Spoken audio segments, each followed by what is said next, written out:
posibleng bumaba muli ang supply ng kuryente sa bansa sa kasagsagan ng tag-init. Kaya po ang Department of Energy nakiusap na sa mga mall na hinaan muna ang pagkonsumo ng aircon. Nasa gitna ng aksyon si Michelle Orosa Ople. Punuan ng mga mall at shopping center dahil sa air conditioners nitong pampalamig sa gitna ng matinding init. Kaya naman sila ang papakiusapan ngayon ng Department of Energy para matapyasan ang konsumo ng kuryente. Naitala sa 9,444 megawatts ang peak demand.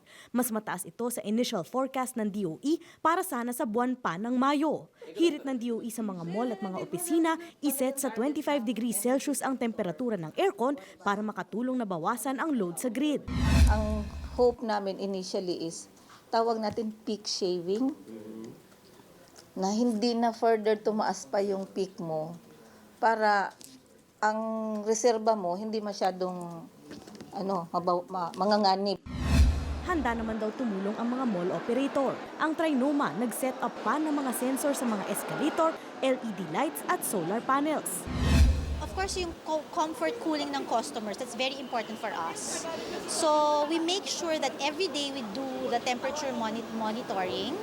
And likewise, if that will be the directive of the DOE, we'll make sure na we monitor pa rin. No? If it's, depende kasi yan din sa level of customers. Ang SM malls dumiskarte rin gamit ang natural lighting. Pero pakiusap nila sa DOE, kung pwede sa weekdays na lang din, no? So weekends, kasi that's the time that you have a lot of customers coming in. So we wanted to, of course, comply, but not naman to an extent na, let the customer sacrifice ang comfort ng customers. payag naman ang Robinsons Mall sa pag-adjust ng temperatura. Nauna na raw silang gumamit ng solar energy sa kanilang mga establishmento. Sa susunod na linggo, balak ipamigay ng DOE ang sulat para sa hakbang na ito. Umaaksyon, Michelle Orosa Ople, News 5.